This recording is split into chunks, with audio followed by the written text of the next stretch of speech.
My good people, message of the day for season 2, episode number 28, comes to us from the great, iconic, legendary man himself, Dr. Martin Luther King, and he has this to say. That one day, this nation will rise up and live out the true meaning of its creed. We hold these truths to be self-evident, that all men are created equal.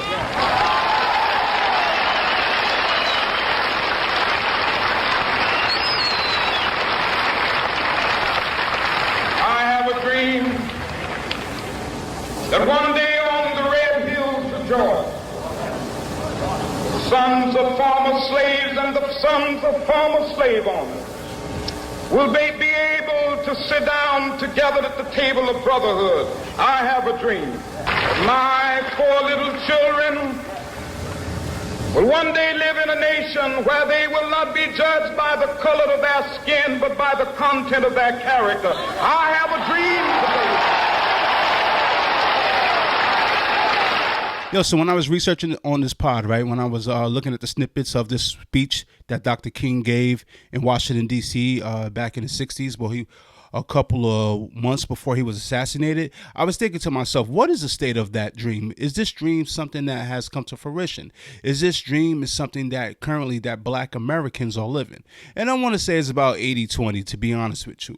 Now, listen, because of the movement of Dr. King and our forefathers and our ancestors who fought for our rights to be on equal footing as everybody else in America, I don't have to go around some corner and drink from a separate water fountain. You know, I don't understand that. I don't understand that life because of people who fought hard like Dr. Martin Luther King.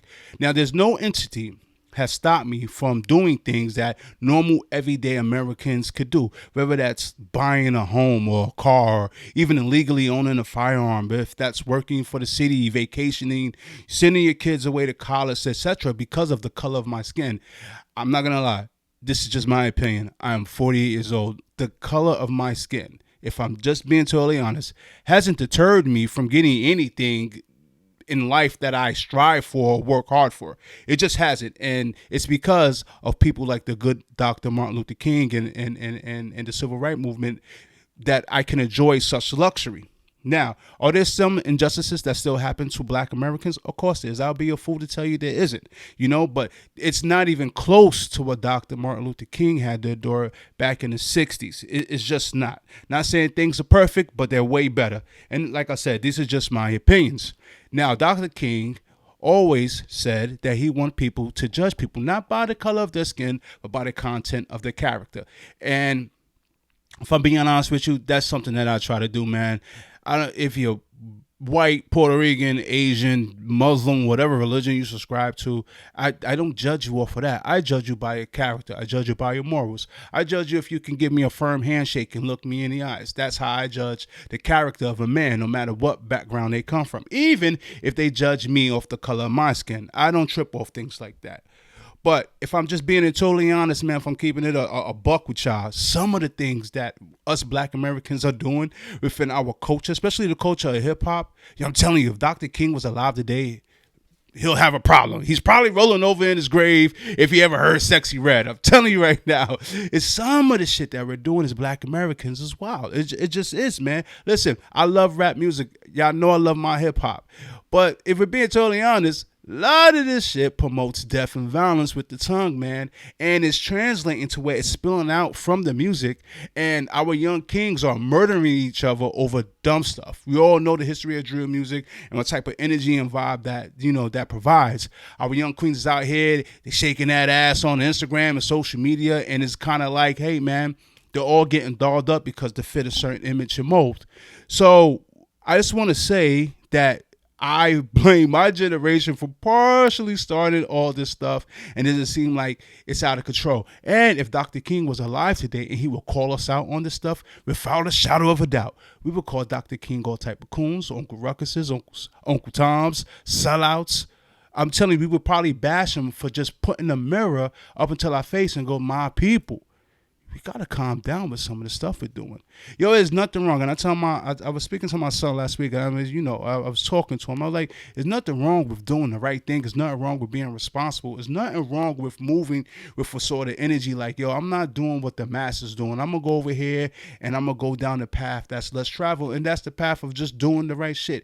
There's nothing wrong with having kids within a marriage context. There's nothing wrong with having faith, whatever faith that is you choose to be.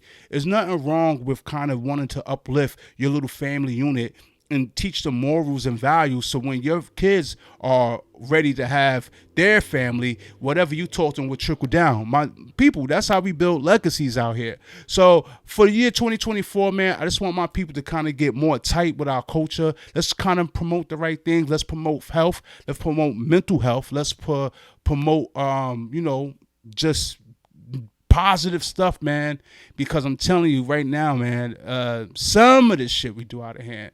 Some knows a lot of the shit we do is out of hand. And I promise you, the good reverend, the good doctor, he will have a super problem with it. And my people, with that being said, let's get this out of the way. Episode 28, Messenger, Don't Kill the Messenger podcast. Season 2 starts now. Let's get it.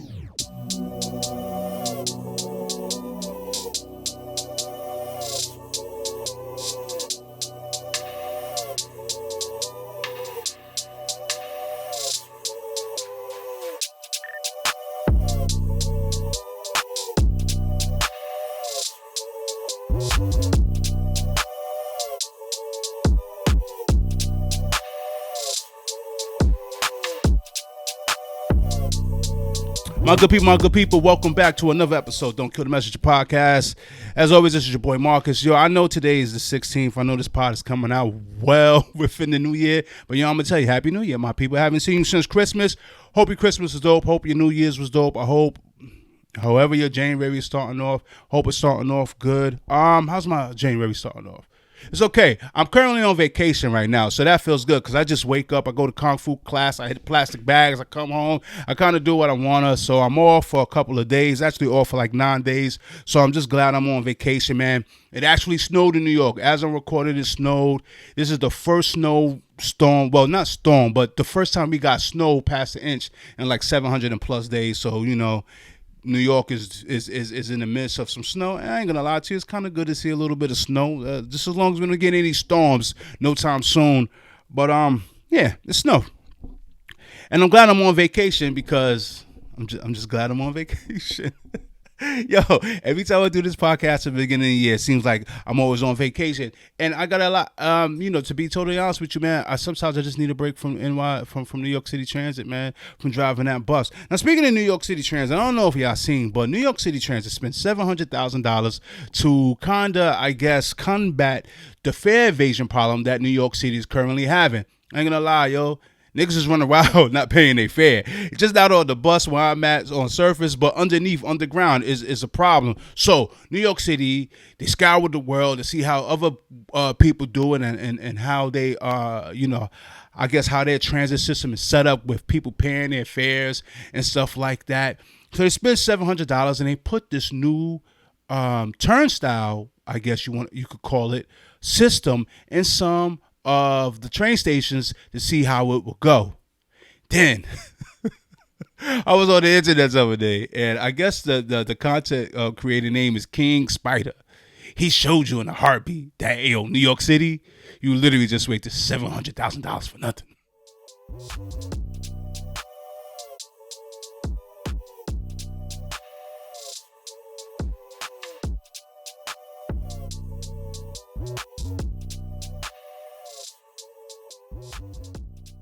Now you got to be shitting me, man. Y'all spent $700,000 for what? And this man just showed you, yo, this is nothing. Yo, bro, this is New York City. We have some of the grimiest people that's ever lived.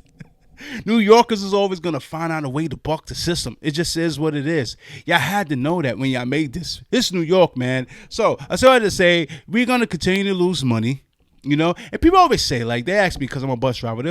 They always ask me the question, yo, man, do you care when people don't pay their fare? I got to be honest with you at this point, because it was bad before the pandemic. But after the pandemic, it's got even worse. I mean, you guys don't even understand. Well, if you live in New York City, and you take public transportation, you probably don't pay neither. To be, I seen you hop the bus, I seen you. But yo, you probably understand that yo, it's out of control. But since the pandemic, yeah, no one, like literally 90% of the people don't pay their fare. Now, I really don't care. I'm that bus driver, man. I don't give a shit, bro. You don't want to pay your fare, what I'm doing. I'm not a cop. My job is to get you from bus stop A to bus stop B safely. Only problem I have, though, is when they try to rush the old lady who still pays her fare. That's the only problem I got. So, it's out of control. So them new turnstiles that y'all put up is a total dub. Congratulations, New York City. You super played yourself on that one. Now, 2024 started off, and it seemed like it's going to be the year truth tellers, man. Now, listen, unless you've been under a complete rock, like literally like the biggest rock in the world, because 46 million of y'all, 46 plus million of y'all watched this interview. So I know y'all all seen the interview with Cat Williams on Club Shay Shay. That's Shannon Sharp's podcast. And you know, he's on there, he's talking stuff about comedians that he felt like slandered his name and so on and so forth. And Cat Williams has the ability of being funny without even trying to be funny. That's why Cat's one of the greats. He's in my top 5 as far as comedians.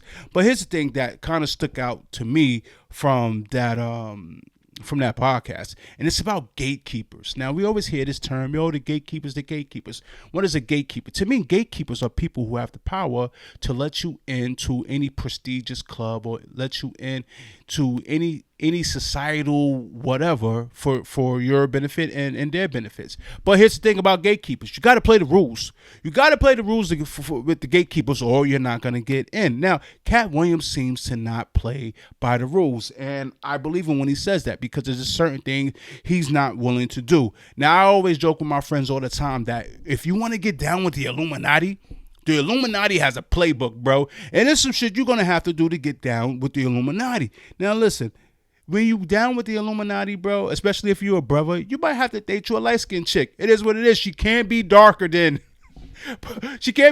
like 7 p.m. on a fall night in New York, bro. Like, she really can't be that dark. Or you're going to get some beige chick, or you're going to get yourself a white girl. And sometimes to go into the Illuminati, you might have to do some ass play, bro. The Illuminati is out of control. Illuminati's sick. I want no parts of the fucking Illuminati.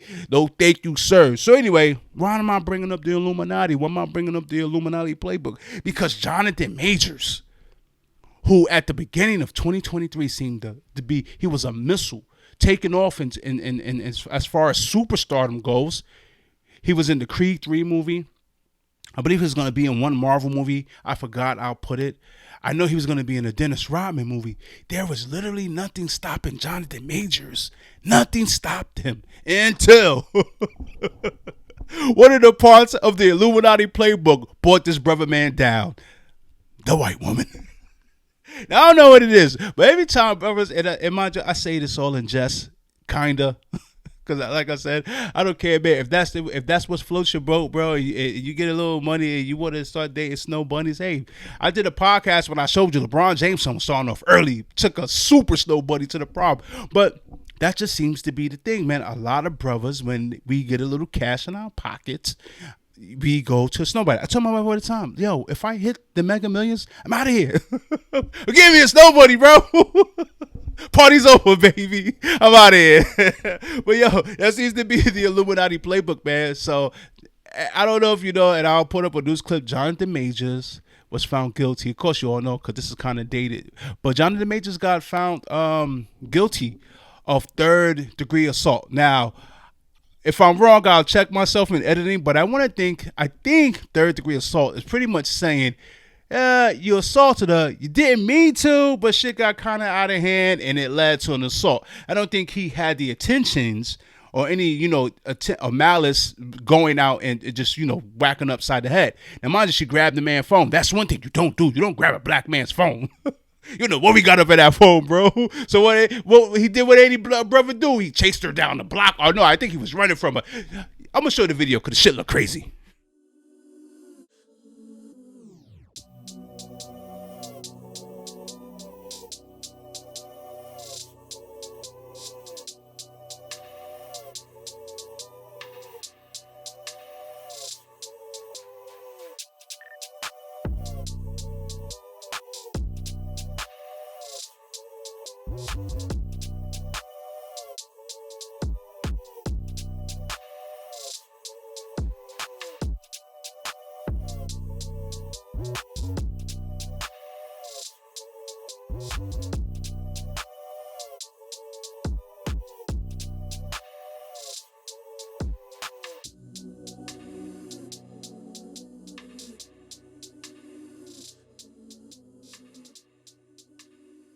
And that was pretty much it for Jonathan Majors. Now, Jonathan Majors has got dropped by major networks and movie companies. And now this poor brother just did an interview, I guess, trying to salvage whatever lightning in a bottle he had in the beginning of last year. Situation. In a split verdict, Majors was found not guilty of 2 other misdemeanors, assault with intent to cause physical injury and aggravated assault. They're saying you didn't intend to injure her, but the result of your recklessness injured her. Right. Were you reckless? I was reckless with her heart. Not with her body. Not with her body. Now, I'm making fun of it and I'm laughing, but if I'm being totally honest, bro, I feel super bad for the bro, man. I really do. The bro was so down that he had to go get Megan Good. Beautiful ass, sexy Megan Good. They tried to save him. Even Megan Good didn't work, bro. They found that man guilty. They found him guilty, man. So where does Jonathan Majors go from here? I hope that, because we're still in the throes of what we call cancel culture, I hope that he can salvage his career at some point. So listen, we all know that 50 just kind of got a movie situation where he got his own production company, or even the Tyler Perry's, man, even the Oprah. Somebody please hire this young brother, because it is a shame if this is the way he was going out. Because I promise you, whatever happened that night, Jonathan Majors didn't go out that night with the intent of harming his white woman, which is part of the Illuminati playbook.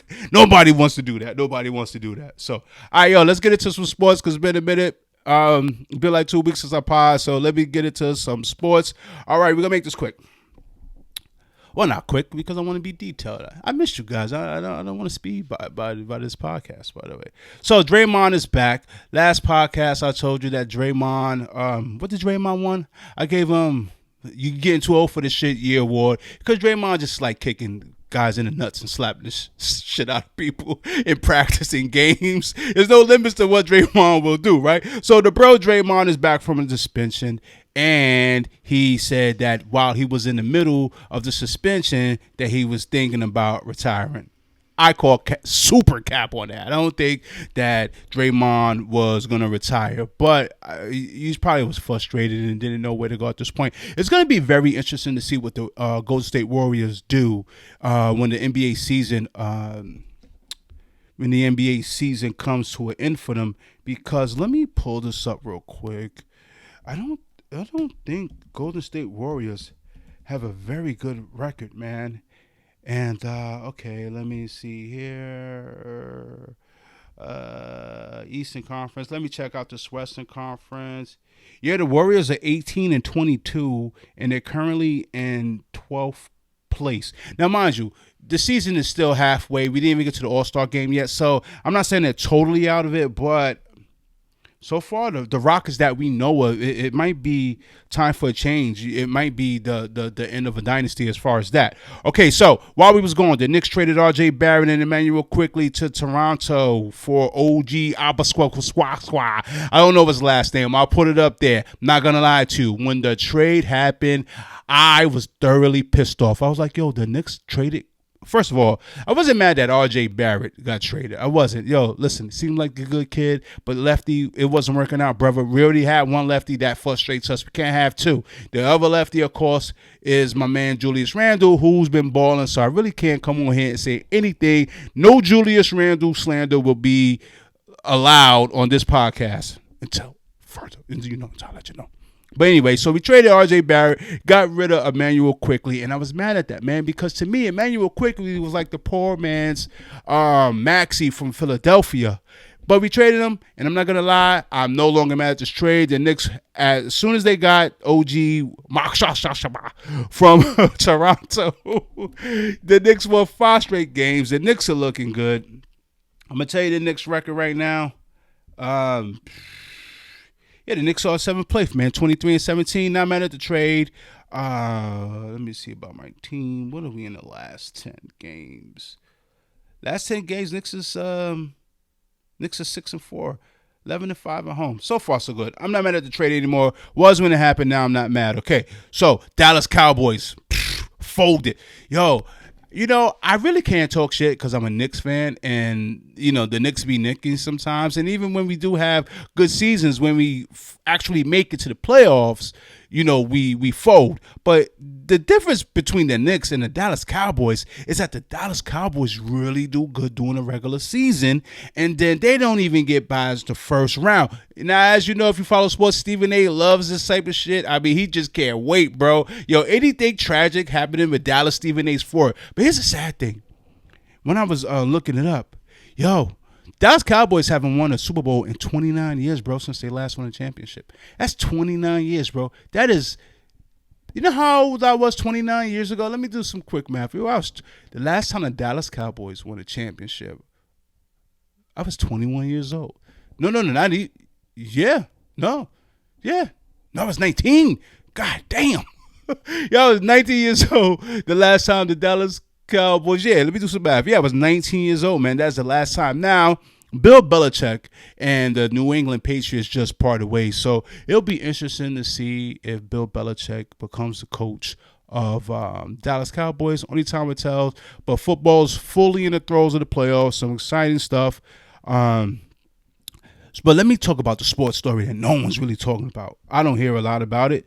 Okay, so in the NBA, there's a player named Ryan Rollins. Ryan Rollins is an NBA player for the Washington Wizards. Well, he was. He got cut loose. Now, the Washington Wizards suck ass, bro. They're 7-32, right? So why am I talking about a player on a 7-32 team? I'm going to tell you why. So, now, mind you, they said they cut him, but it wasn't because of this reason. But when people start digging and doing investigations, they found out that young Ryan Rollins had a little situation last year at the start of the season with a horrible record near the midway point of the NBA season. The Washington Wizards are looking to build for the future, okay? Came to a surprise when the team unexpectedly cut the promising 21-year-old guard Ryan Reynolds when they cut him. Okay, now we know why, according to The Athletic. As first reported, Rollins is facing 7 charges in the Alexandria General District Court for petty larceny from a local target. Bro, he's a 21-year-old guard for the Washington Wizards. And homie, it's facing petty larceny charges, bro, from shoplifting from Target. While he was a member of the team, the items he's accused of shoplifting, they range from body wash.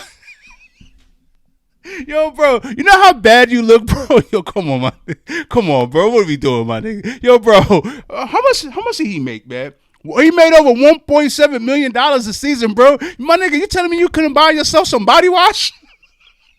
You shit me? All right, hold on. And candles, bro. Yo, and a dog toy, yo, come on, man. Homie is facing charge of stealing candles and a fucking dog toy, man. What are you doing over here, bro? Nah, this is horrible shit. Horrible, man. Horrible. Rollins, whom the Wizards acquired from the Golden State Warriors prior to the 2023-24 season in the trade package that included Chris Paul. He was the 44th overall member in the 2022 NBA draft.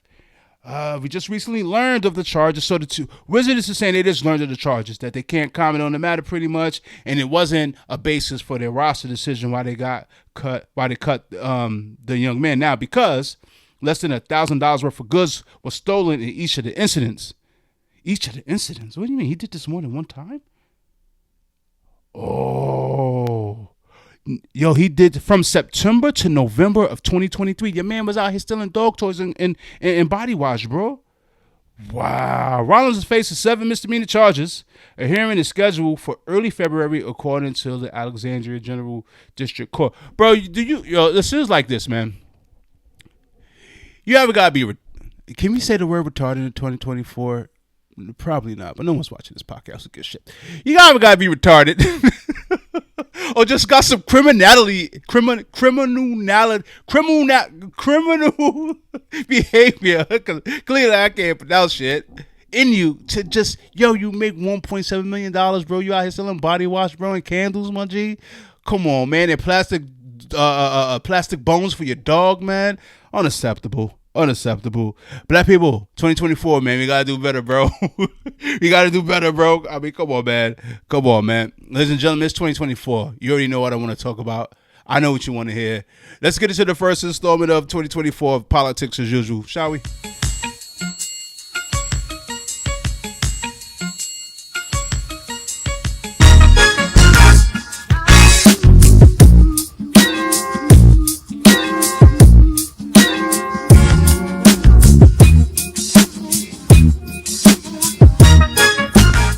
All right, so let's talk about New York politics before we go any further.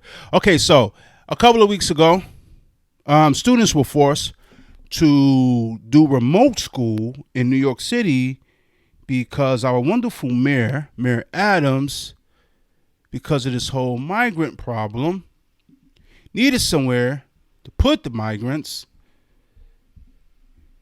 because of a snowstorm. Let me pull this up. Parents in Brooklyn outraged after the city decided to use their kids' school to house migrants who had to be evacuated from the Floyd Bennett Field during yesterday's storm. The decision forced the school to shift to remote learning for the day. Jessica Formoso takes a look at how the city is addressing that disruption. You're calling them dirty. You're equating them. You're equating them. Tensions running high outside James Madison High School in Brooklyn Wednesday morning, where nearly 2,000 migrants spent the night braving the storm. Our kids should not be used. The school should not be used. It's a sectionary for the learning.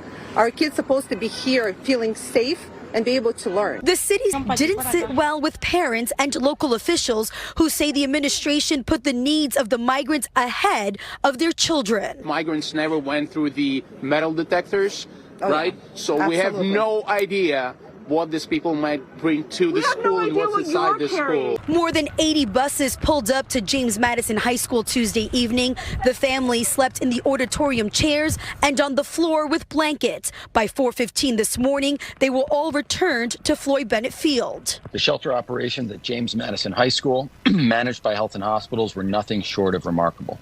They supplied essentials like baby formula, baby bottles, hot food, snacks, water, and blankets. But some parents claiming they were never notified of the move, and what outraged them even more, the fact that students stayed home today and learned remotely. None of the teachers signed up for remote learning, and the ones that did, from other parents that I heard, said good morning, posted the assignments, and just left. Now, guys, I normally come on here and I tell you my feelings about this whole migrant situation and how it's affecting people, especially people in the inner cities, yada, yada, yada. And I want to talk about this without trying to sound like a freaking talking head or a talking point.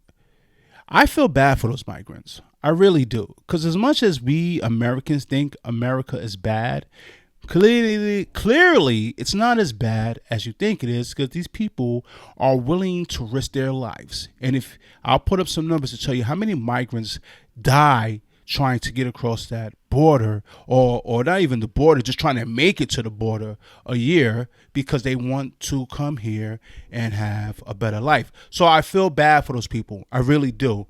And I have empathy for them. However, at the core of it, I'm an American, so I'm going to want to put American first. I don't care if you're white, yellow, blue. If you're an American, you're an American. If you became an American citizen the legal way and they did that whole process, which could take some time, you are an American. Your rights are going to have to be put first. It just is what it is.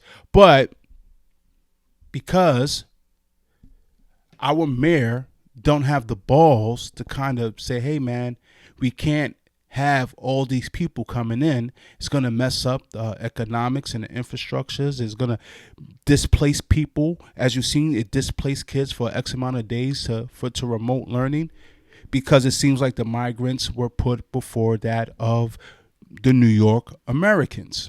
People are going to have a problem with it. I don't have an answer for the solution. This thing is, I mean, I come on here and I talk about it as nauseum, but what are we going to do now? This thing is out of control. I really feel bad for the migrants, but like I said, I'm America first. So what are we doing? How do we solve these problems? Is it a voting thing? I mean, if a Republican was the mayor of New York City, would this be a different outcome? I don't know. But it's just questions that come into my head, which going forward, because as we know, 2024 is going to be a very, very, very important year as far as who we choose for leadership going forward as a country.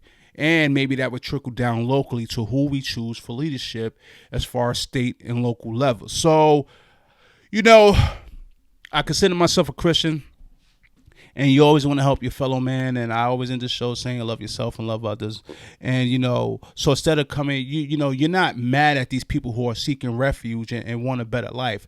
I guess where the frustration and the anger comes at is that you're frustrated how the politicians that people vote for are handling it and how it's affecting the everyday life of people who barely have enough help, because people that are these migrants are getting benefits and money off deck that a lot of citizens who struggle every day and are just Americans, period, that they don't have the luxury of getting that. So, you know, it's kind of interesting, and definitely this is something I'm going to talk about as things develop and see, you know, where this leads us. Now, last night, the Iowa caucus took place, and as the outcome was no surprise. Donald Trump won. Donald Trump not only won, Donald Trump, as we would say back in the 90s, beat that ass.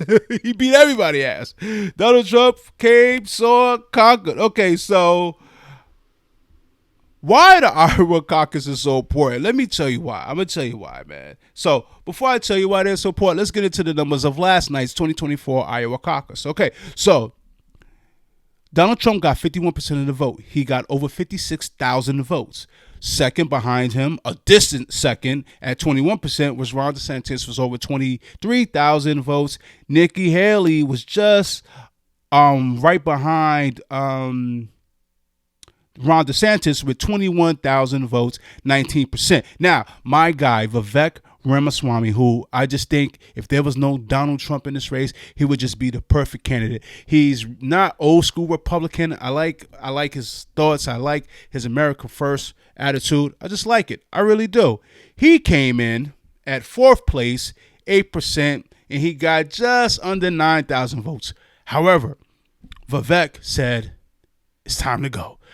After this caucus that happened last night, Vivek realized that he doesn't stand a chance in hell. As much as some people like him, as much as he just reminds me, I said 1,000 times, the Republican Obama, he realized he doesn't stand a chance in hell. So he did the right thing last night, and he suspended his campaign. Our apartment in Des Moines before coming here to make some hard choices. And I wanted to make a couple of announcements tonight to get the business out of the way. And then I want to tell you where we're going. As of this moment, we are going to suspend this presidential campaign. Now, a person who's still in the race who just needs to just go somewhere because he's never winning, bro. He got 35 votes. Yo, bro, I literally could go out to Iowa and get more than 35 votes. It's Chris Christie. Why is he still in this GOP race? I don't know, but he needs to drop out, do the right thing, that like Vivek did. Okay, so why are these Iowa caucuses so important? I'm going to tell you why. Sometimes people believe that you can determine whoever wins the Iowa caucus is going to be the person that will lead that perspective, whether it's Republican or Democrat nominee for the race of presidents. Sometimes. Doesn't always happen. So let me tell you guys the difference between a primary and a caucus. A caucus involves a more complex process where participants gather openly, engaging in discussion and voting to express their support for a particular candidate. Unlike primaries, caucuses require voters to physically attend specific meetings, which demands a higher level of commitment, meaning there's going to be lower turnout. So, like, if you're going to vote in a caucus, bro, like, you're really seriously legit about this election process and about who you want to represent you, whether it's for Republican or Democrat. Last night just happened to be the Republican caucus. Okay, the process of assigning delegates in caucuses may differ, adding greater flexibility to the overall method. Okay. Why do presidential care so much about the caucuses. Historically, presidential candidates have looked to Iowa caucuses to help launch themselves to nominee status. So we already know Trump, but in this particular one, we already know who's going to be the nominee. Everyone else is playing second fiddle, okay? But the Iowa caucus hasn't always gone to be the best predictor of who will be the party's nominee, even less so at predicting who will win the presidency. So normally if you win Iowa, that doesn't mean that you're a shoo-in for being the nominees, the party's nominee at the end of the day. I'm going to give you some examples, okay? Some candidates who faced defeat in Iowa went on to secure victory. So Ronald Reagan in 1980, he lost Iowa. George H.W. Bush in 1988, he lost Iowa. Donnie, he lost Iowa in 2016. Since its inception in 1972, only 3 presidential candidates have triumphed in the Iowa caucus, have ascended to the presidency, and that would be Jimmy Carter in 76, Obama in 08, and George W. Bush in 2000. So even though it's important, whoever wins normally, that doesn't mean you're a shoo-in to be the party's nominee. However, we all have to agree, in this particular instance, in this particular time in history, Donald Trump will be the Republican nominee. Now, like I just told you, Vivek dropped out, so it's going to be very interesting to see. And mind you, Donald Trump and Vivek got into some war words. And Donnie, because Donnie's Donnie, he's always going to be Donnieing. He said that if you vote for Vivek, that's a vote against MAGA. Oh boy! And this was before the caucus last night, and then the numbers came in. Vivek dropped out, so it's interesting to see who Trump's VP pick will be. Some people are saying, yo, man, it might be Vivek. Why is he running? He keeps calling me a great president. But he's a fantastic guy, a very smart guy. He's got some tremendous ideas, and he's young, and he's got some young ideas, too, and that's a good thing. So he has a big, beautiful, bright future ahead. Vivek Ramaswamy. Come on up, Vivek.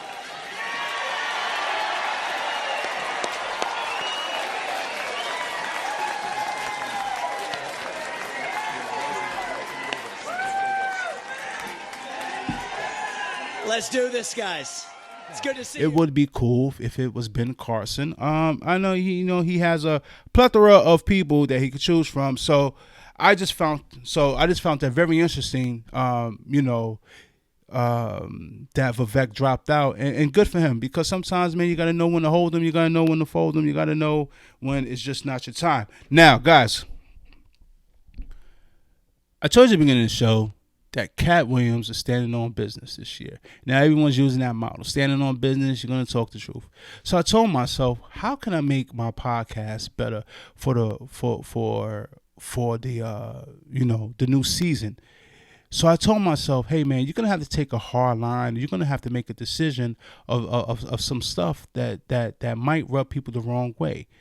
If it's something that you know in your heart that you disagree with, you're just going to have to speak on it, whether it be something that, rub people the wrong way. So I seen something and it rubbed me the wrong way. And now I want to talk about it, and hopefully it doesn't rub you the wrong way that I'm talking about it. But we can always have an open discussion about things, because it's good to have open dialogue and discussion. I'm going to take a sip of this before I start.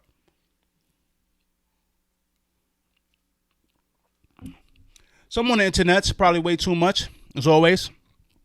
And I come across a video of, I don't know if it's a person in drag. I don't know what it is, but it's a person from, the LGBT plus community. And they're doing a strip. Why is this on my feed? I don't really follow stuff like that. I don't understand. But then I see that they're doing this in front of little children. And there's people in the back hooping and hollering. This person is in their underwear, they're in their bra and their panties, and literally there are little kids sitting around them, and they are, looking at this person do some wow shit.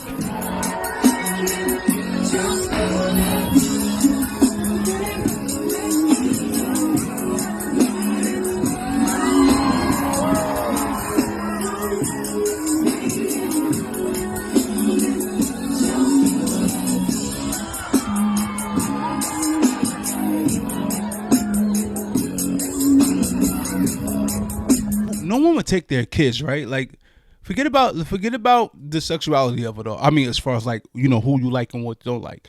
We will all say that it's not cool to take a 6-year-old to a heterosexual strip club, right? I mean, we can all agree on that, right? So why is this any different? Netflix is coming out with a new show called Naked Education, and they're going to teach kids, and teachers are going to be butt-ass naked. You think I'm playing? I put up a video. That we see what real male bodies look like. Whoa, naked men. A groundbreaking new series, Naked Education. Some of you are more afraid of the backlash of speaking against pedophilia than you're afraid of the normalization of pedophilia.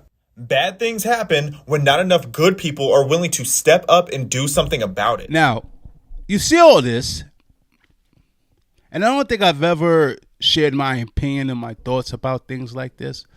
Because I gotta be honest, sometimes you just don't want to unruffle the feathers. You don't want to come across as a person who's, you know, an asshole or whatever. But guys, no one's watching this, so I'm gonna say what the fuck I want. Who cares? Guys, this shit is wrong. There's no way to say it. It's wrong, man. What is the purpose of it all? Why is everything so overly sexual when it comes to particular parts of that community in regards to children? Now, why I say particular parts? Because, bro, there's just gay people, bro, who just love who they love and they stay out the way. They don't make a whole big to-do about none of this. And I'm pretty sure some of them look at some of this stuff and be like, yo, what are they doing? Bro, I promise you, there's no hate in my heart for people who like the same sex. It can be. I like Elton John, bro. I love the UFC. Amanda Nunes has a wife, bro. A couple of my favorite female fighters, they have wives, bro, and no one cares. No one's stripping. I don't care what they're doing in their bedroom. As the white Howard would say, I ain't worrying about where you put your wood. No one cares. However, when it comes to kids, man, and you're seeing shit like Naked Education and people doing strip shows in front of kids, man, shit is out of control. It's out of control. Yo, I watched this movie called Sounds of Freedom the other day. I can't even get past 45 minutes of it. It's crazy. It's just like I just couldn't do it, man, because it's like really some sad shit. And when you bring things up like this, people say, oh man, you know, especially like, let's say if you call yourself conservative, people will say, oh man, you conservatives always talking crap and you know, and these things aren't happening. This is just hatred in your heart for a particular set of people. No, it's not, man. I mean, you tell me why there would be a good reason for what I just showed you in that video from a stripper. I don't know if it's drag or not, doing that sort of behavior in front of kids. Yo, bro, let's just keep it a total buck. If I went to a kiddies park and just walked around ass naked, y'all wouldn't like that, bro. NYPD, who is underpaid, understaffed, undermanned, will pull up so quick to that park, man. It come home my naked ass and rightfully so, away. Because it's just not right, bro. So just because you guys identify with a particular whatever, don't mean we can't call you out on y'all bullshit, man. It really doesn't. And so I'm just keeping it a total 1,000% with you. There's some bullshit, man, and it's got to stop, man, you know? It's got to stop, man, because, yo, sometimes the shit can slip through the cracks, man. Sometimes I'm thinking my daughter's on her tablet, and she's, like, watching something, and I hear, like, certain things, and me and my son will look at each other like, did you hear that? And we got to, like, snatch the tablet and see what the hell she's watching, and she be having fits. You would think someone took food from her mouth. So I said to say, parents, we have to be on top of what we allowing our kids to watch, man. I don't know what's going on in the world. And like I said, I think 2024 is going to be the year of stop the bullshit. Let's just stand on business and call shit, you know, a spade, as we would say in the hood, bro. And just call shit out for what it is, man. And I mean, just there's no explanation for this sort of behavior in front of little kids, man. I just don't see it, you know. I really don't. All right, listen. Let's end the show on a positive note. I try to really search for a positive note. Like, you know, I'll give you some story. It's 2024. I didn't find shit. So I'm going to freestyle my positive note. What's the positive note? If you're watching this If you're watching this podcast, and by the way, if you're watching the podcast, thank you, man. I appreciate it. The positive note is that your ass is alive. The positive note is that you made it to the year 2024. The positive note is that I want you to get healthy, whatever version of that is. I want you to get healthy for the year 2024. I want you to start working out if you're not. I want you to start going to your doctor's visits regularly if you're not. Hey, I'm 48 years old. There's no way I am getting out of some doctor putting me to sleep and sticking a small little microscope up my ass at this point. Got to get that colon checked. Ladies, if you are a certain age, you're going to have to go get them got to get them checked, baby. Make sure that you're healthy, because at this age, and I'm just assuming people as old as fuck as I am, and maybe you're just young and you ain't got to worry about these things, but people my age, you got to take care of yourself. You got to take care of your health. And that's the positive note, because you've made it so far. I remember when this was about to be the year 2000, and they were like, yo, Y2K is happening. And when the clock hit midnight, all the lights are going to cut off, all the computers are going to reset, and it's going to just be total chaos. It wasn't. You know what I mean? And now you fast forward, and it is 2024. So if you are blessed enough to still be here and still alive and still kicking, get right, get yourself physically healthy, get yourself mentally healthy, get yourself financially healthy, take a chance of the opportunity of living another year. Ladies and gentlemen, that's a positive note. Yo, it's good seeing y'all, man. I'm feeling good. I'm on vacation. I got no worries. I don't got to wake up early in the morning, drive the Bronx, New York around. I do nothing. I wake up when I want to. I get to do that shit for 9 days. It's the most exciting time to be alive, my people. Listen, it's 2024. I would like to thank you guys for supporting me from 2023. Our 1 year anniversary is coming up soon, and I'm excited about that. It's just good times, man. I have a funny feeling this year is going to be a defining year, not only for me personally, but for you and for our country and just for the world, because there's still stuff happening around the world, man. Yeah, aliens is flying around here. Yeah, Israel's still occupying Gaza. Yeah. Shit is going on in Africa. Dominicans are building walls to keep Haitians from coming in. All the time to be alive. But I'm glad you guys joined me for the first episode for season 2 and the first episode of the new year. And my people, when you go out there, you crazy cool kids, I want you to do me a favor. I want to make sure that you love yourself. I want you to make sure that you try to love others. But more importantly, whoever you pray to, man, love God. Because once you put the spiritual side in your life, I'm telling you, every day will be much better. So, on behalf of me, myself, and Mini Pac and the rest of these yahoos, this is Don't Kill the Messenger podcast, episode number 28, season 2. We are back, baby. Good to see you, and I will see you shortly. God bless you guys. Stay safe.